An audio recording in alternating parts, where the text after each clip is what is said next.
Great. All right. Well, let me go back to the beginning slide. Awesome. Yeah, we'll go ahead and get started. Right, 6 o'clock. We're very timely. I am Stephanie Colon. I am the College and Career Specialist at Land O'Lakes High School, and this session is on financial aid, Bright Futures, scholarships, everything in a nutshell. So we're going to get done in about 20 or 25 minutes. What usually takes me about an hour, hour and a half presentation that I do. With our juniors and seniors. So we're really condensing it. This is really just giving a brief overview. During the session, if you have questions, feel free to use the chat, and the moderator and I will go through some of those questions at the end, rather than unmuting and asking or stopping halfway through to get some questions answered. So there will be time at the end to ask questions, but if you think of something that you want answered, just go ahead and use that chat during, and then I will be able to review those at the end. This recording will be available after as well, and at a later time. So if I talk too fast or if you need to review it, it will be made available. And the last thing, I will, towards the end, drop my email address in the chat as well. So if you would like a copy of the PowerPoint or have any specific questions or anything like that, you can feel free to reach out to me. Every high school in Pasco has a college and career specialist. So also you can feel free to reach out to that person at your high school should you have any further questions about it. So just doing a very brief overview of financial aid as a whole. Financial aid really is all money for college. That's really what it is. So when students come in and say, I need to apply for financial aid, I'll usually say, okay, what type? What financial aid are you talking about? Just so that we can make sure that we're talking on the same thing. But so in the categories of self-help aid and gift aid. So self-help aid would be something on your own, employment, taking out loans that you'll have to repay. Or gift aid. Gift aid is the money we want. That's the kind you don't pay back. So in the form of scholarships or grants. So that really is, as a whole, the types of financial aid is either something on your own or something given to you. So where does it all come from? So in order of likelihood, I have them listed here. So institutional aid is your most likely source of money. So that's going to come from the college or university itself. They will have different requirements. They might look at merit or need or a combination of both in order to award some of their financial aid to students. Coming in second is our federal financial aid. So the federal government money, and it's an application called the FAFSA, the Free Application for Federal Student Aid. And third, we have our Florida or our state financial aid, and that is a Florida financial aid application that students will complete. And then our least likely source, however, you don't get it if you don't apply, are our private scholarships. I'm going to go into each of those different categories of funding streams separately. Starting off with our institutional aid. So this is just money that is awarded from a college or university to an admitted student. So merit-based aid is going to be based on courses, strong GPA, possibly SAT or ACT scores, possibly extracurricular outside activities, things like that, just a student as a whole, which usually is also why they are admitted to the college in the first place. So you want to make sure, in order to be considered for merit-based scholarships at a college or university, that you are paying attention to what they call the priority deadline. So this is very important to differentiate from just an application deadline. So example, you have to apply by, let's say, November 1st for a college priority deadline. They will continue to accept your application until, say, March 1st, but you're no longer being considered for any of their merit-based financial scholarships if you apply after that November 1st priority date. So that's just an example, but it is really important to pay attention because they usually, at least in the state of Florida, are pretty early in the fall semester of a senior year. Some as early as October 15th, generally November 1st is kind of that priority deadline date. So it's really important to pay attention to that so that not only are you making sure you're being considered the most for the admissions, but also for any merit-based scholarships that they have available. Colleges also can award financial aid, institutional financial aid based on need. So once you fill out your FAFSA, your free application for federal student aid, that's identifying need or ability to pay or demonstrated financial need. So college could then potentially say there is a demonstrated financial need. They're going to also add some of their need-based institutional money toward that student's financial aid at that college once they've been admitted. So in order to be considered for merit-based, for the most part, generally speaking, students are considered at the time of admissions or application without a separate financial aid or merit-based scholarship application. That's not universal necessarily, but most colleges, especially in the state of Florida, you don't have to do a separate application in order to be considered for their merit aid. It's already done at the time of application. Most college merit-based offers begin at the average GPA and test scores for the university. So you can find a college's freshman profile on their website, and it will tell you what the average. Now, we're not talking minimum requirements, it's just saying the average. If your student or your applicant GPA and test score exceeds what those averages, you may have a good chance of being offered a merit-based award. So it just kind of helps you to know where your GPA and test score lie in comparison to what the average freshman looks like at that college or university. Many merit-based scholarships are renewable. So at the time of application, they'll say you get $3,000 a year for all 4 years, as long as you maintain a certain GPA or eligibility. But some scholarships or institutional aid from the college are offered one time, especially if it's based on need, since financial need or income can change year to year.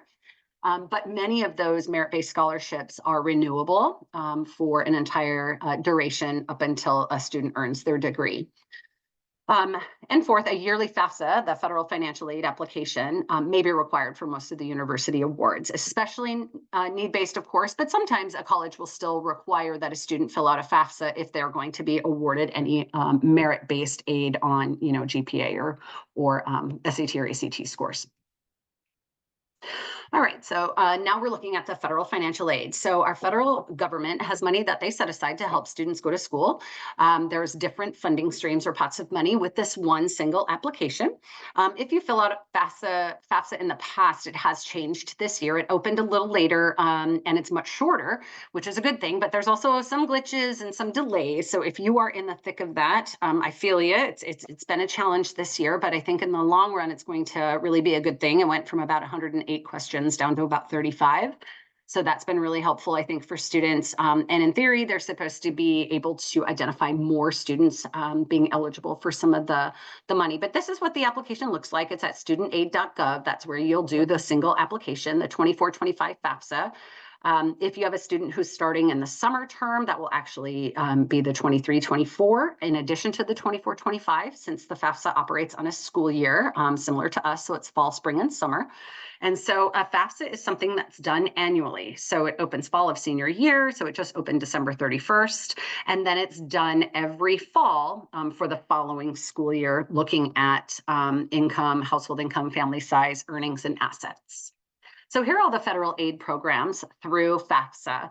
So the first two are our grants. That's the gift aid, the kind we want. This is based on need. It does not need to be paid back. So they're looking at all of those financial factors, household income, assets, things like that. Then our second three are loans, so subsidized and unsubsidized loans. And then there's something called a Parent Plus loan that a parent would take out on behalf of a student. And then the final program is called a Federal Work Study Program, where the funding would actually be a job that a student would get, and then their paycheck is paid out of the work study funds rather than through from the college itself. You're not actually applying for any one particular federal program. Just with the FAFSA, it's looking at your eligibility for all of them. Something that a lot of students or parents get nervous about is when they see loans. This isn't applying for a loan. It's just saying if you chose to or needed to take out a small loan to bridge the gap of any other of the financial aid offers, would you be eligible for the federal subsidized or unsubsidized loan? So that's all it's doing, is determining eligibility. It's not actually taking out a loan. So that's really important to keep in mind. There's some really great resources, quick videos. The federal FAFSA has a YouTube channel that gives really good information. Sometimes it's easier just to listen to a quick video or to see how to fill certain things out or something explained rather than just reading it on paper. So really encourage you to check out their YouTube channel for some help if you are in the thick of filling out the FAFSA or have any questions. It's a great resource for you.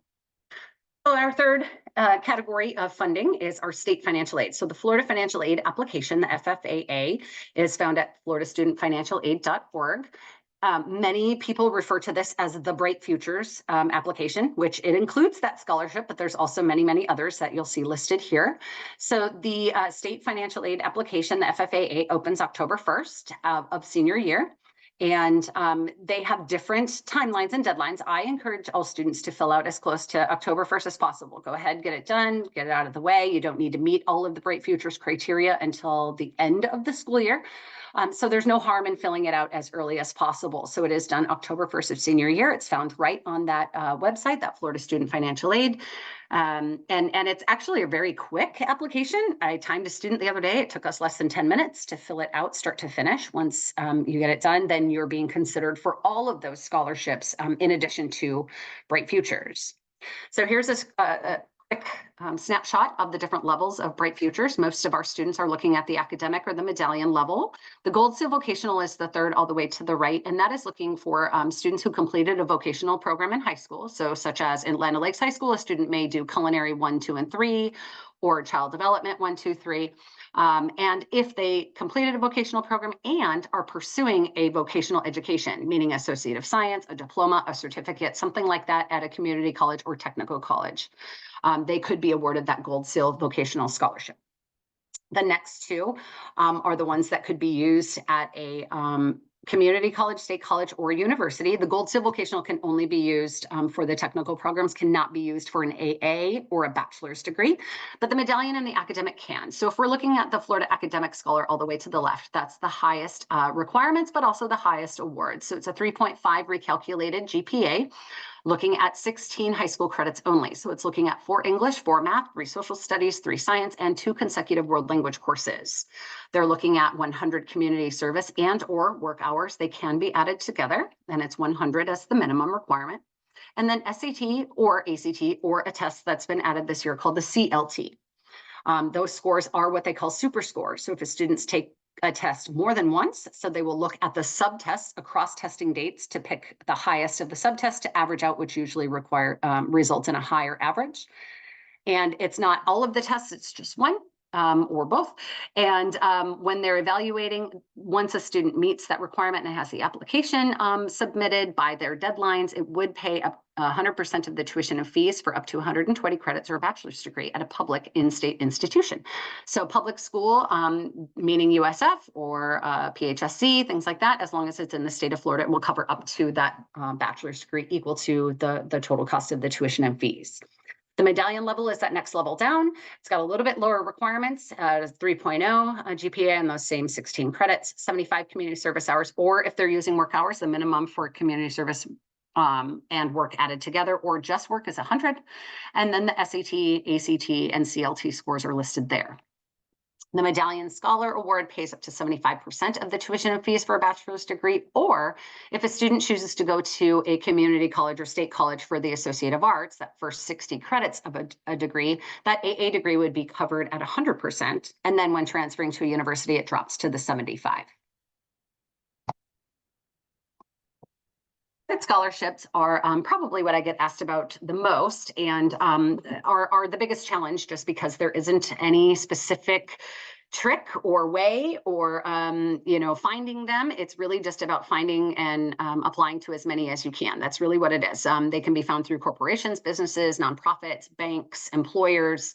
Lots of different scholarships out there. Most are competitive, and they will require an application and or essay or a copy of a transcript. They are a little bit more involved. They can be local, state, or national. So obviously, having a local scholarship, meaning just Pasco County students or just students within a school, it's going to be a much smaller applicant pool. So you'd have a much better chance of being selected for those scholarships versus a national scholarship like Best Buy or Chick-fil-A.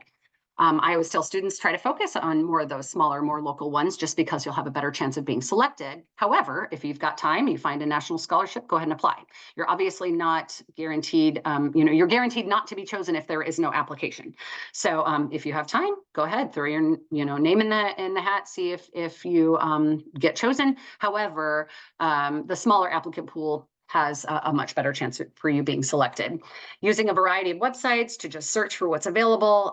Most scholarships are for current high school seniors, and most are awarded during spring of senior year. That's not a blanket statement. Obviously, there are some scholarships for younger students, but most of that I find start looking at applications after the college application cycle. So I see them kind of more often after November of a senior year, and then they're being awarded in March and April of senior year. So just pay attention to that if your student is in their senior year. The way that it's paid changes. And it varies. So they could pay directly to the college that you have been admitted to or plan to attend, or they could just give the money directly to you and you use it, however you see fit. It really just depends on the rules of that private scholarship and what they want. Here are some different scholarship search sites and apps that you could possibly use. I use two in particular. The first one listed is called Big Future through College Board. I like that one. It's a search site, so I can put in parameters about myself. I am, a female. I'm studying biology, I'm a swimmer, anything like that. And then it will reach out and find scholarships that meet your profile. The other area that I use a lot is called Navient. It's found on your MyPasco Connect dashboard. All students have access to it. Also has a whole slew of other assessments and college search tools and things like that, but they do have a scholarship search section as well that I encourage you to use. It's really just about finding different website that you like and think is user-friendly, and then being routine and regular with looking for and then applying for any scholarships that you find available. Really important to keep in mind scholarships, valid scholarships, how to find out that it's not a scam. It will not require money for you to enter. You don't need to join a group. You don't need to have a membership. Do not pay for free money. A valid scholarship will not require your social security number, credit card number, or any other private secure information.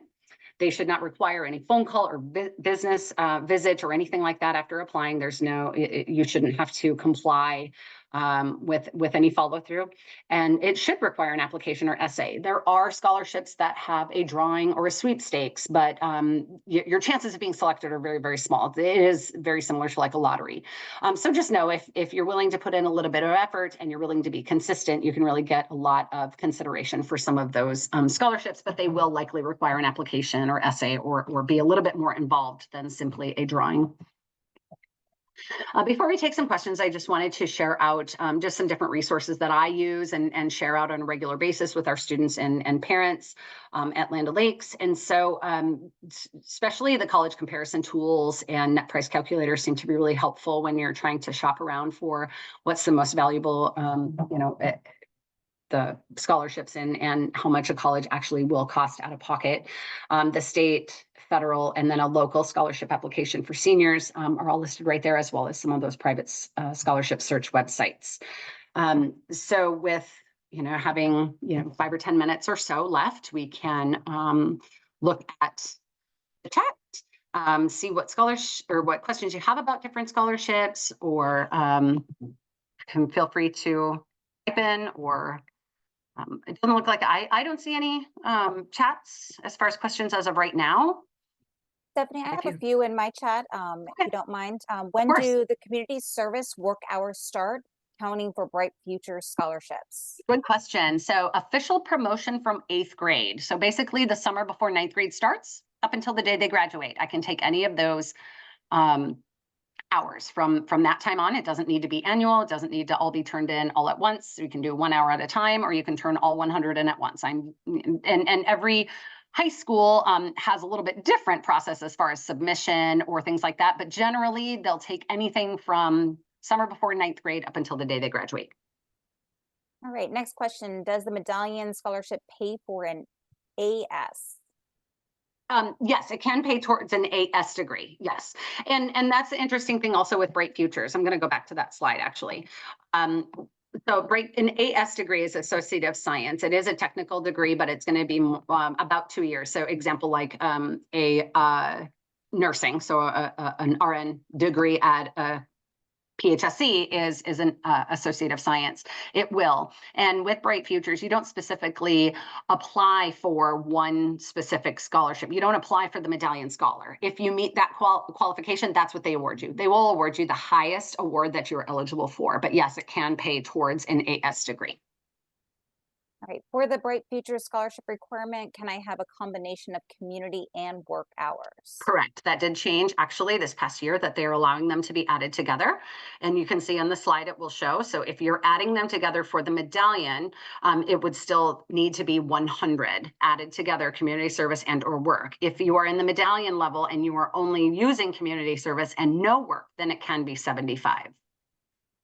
All right, what is the best way to earn community service hours? Can you repeat that?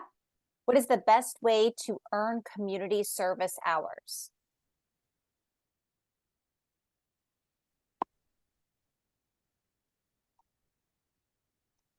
Did you hear me, Stephanie?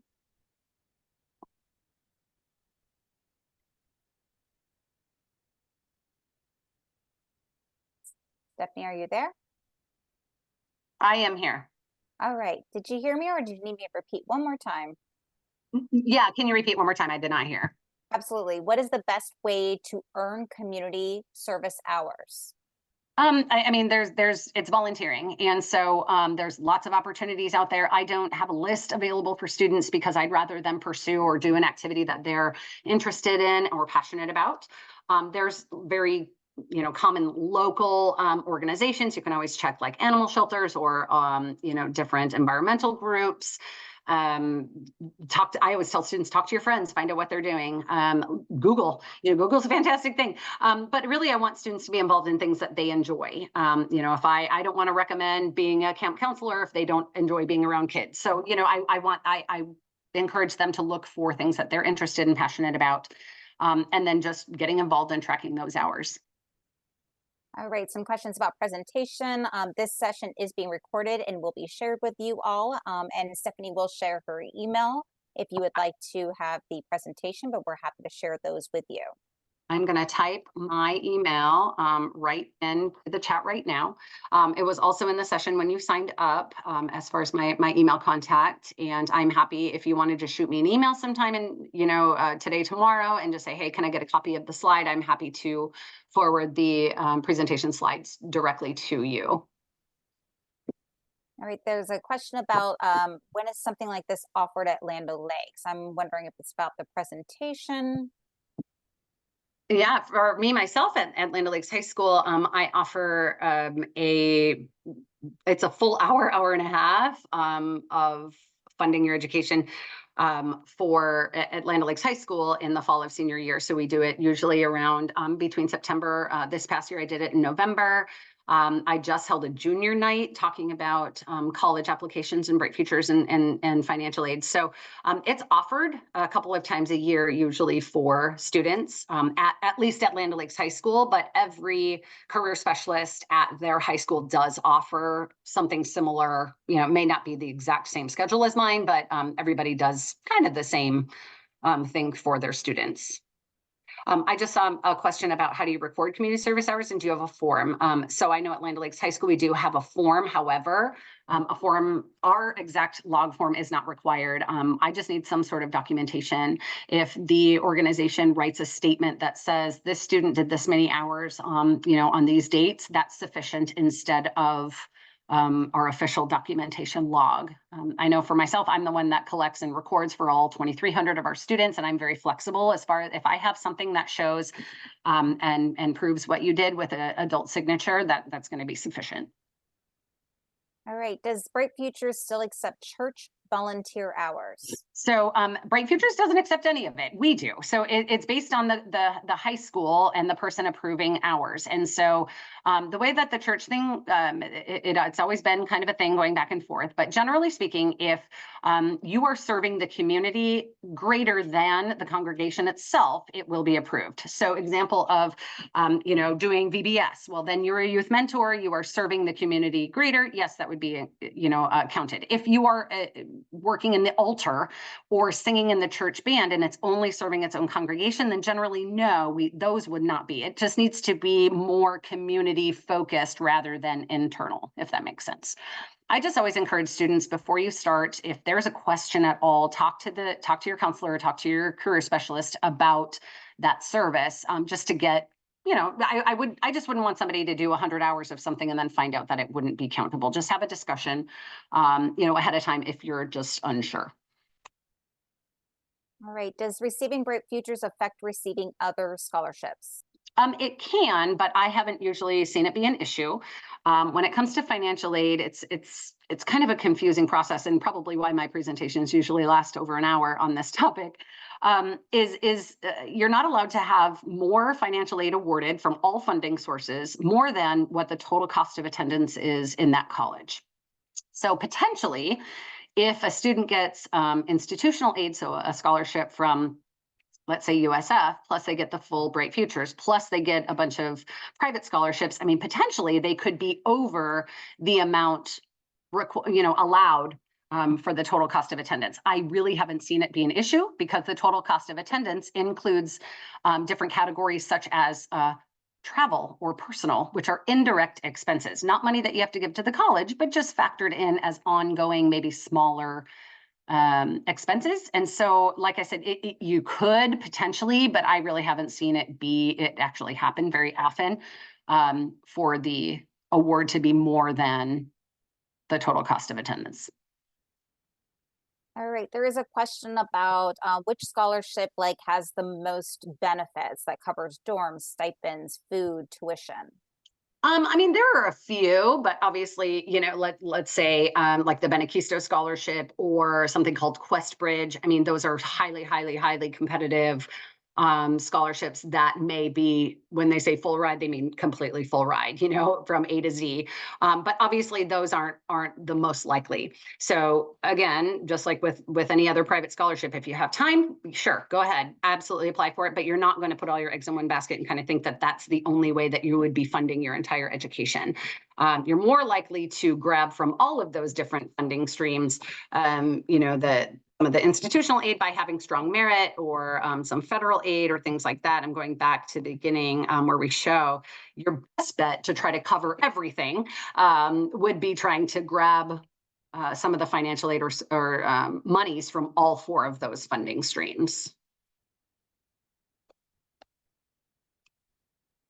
All right, Stephanie, do you have any questions on your side, any direct messages? Let's see.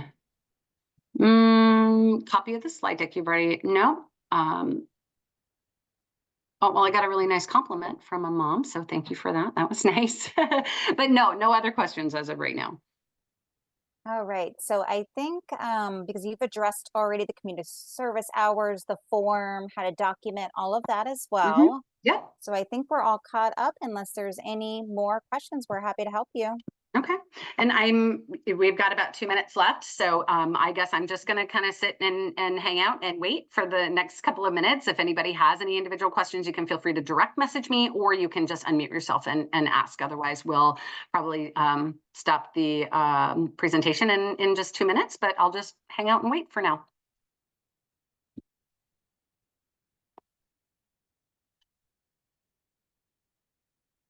Is it Paulina? You have a question? Feel free to come off mute.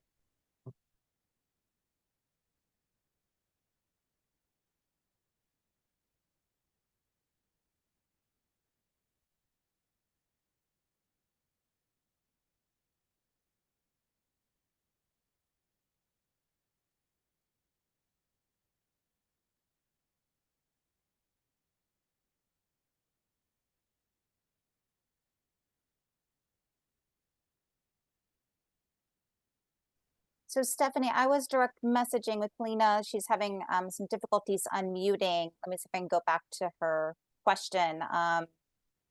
That Land O'Lakes has an IB program that family is moving. Is it too late to enroll? Is that something you can help her with? I would encourage you to reach out to Mrs. Baker or Mrs. Marriott. That's the school counselor or the assistant principal at Land O'Lakes High School. That's who I would reach out to directly. All right, and I missed a question here. I'm going to try to go back and find it. And I see one. When is the deadline for applying for scholarships? The deadline is whenever the scholarship has the deadline. So every private scholarship will have a different deadline, and that's when the deadline is. So there are scholarships all year round for every age group. And so kids will ask, when should I apply for scholarship? And my answer is yesterday. That's when you should start. Most are going to be for current high school seniors. However, they're going to have varied deadlines, and you just apply for any that you find and by the deadline that they have. All right, there was a question about eliminating the community service requirement. Is that something that's happening? Not that I've heard. The Florida Bright Futures eligibility, that I'll go back to that slide. It is really only current as of this current class of 2024, because the legislators meet every summer and could make changes. I haven't heard of any changes coming up, but that doesn't mean it's not going to happen. But I have not heard that the community service hour would be removed. So we just still operate under what we have as of right now, which it is still a requirement.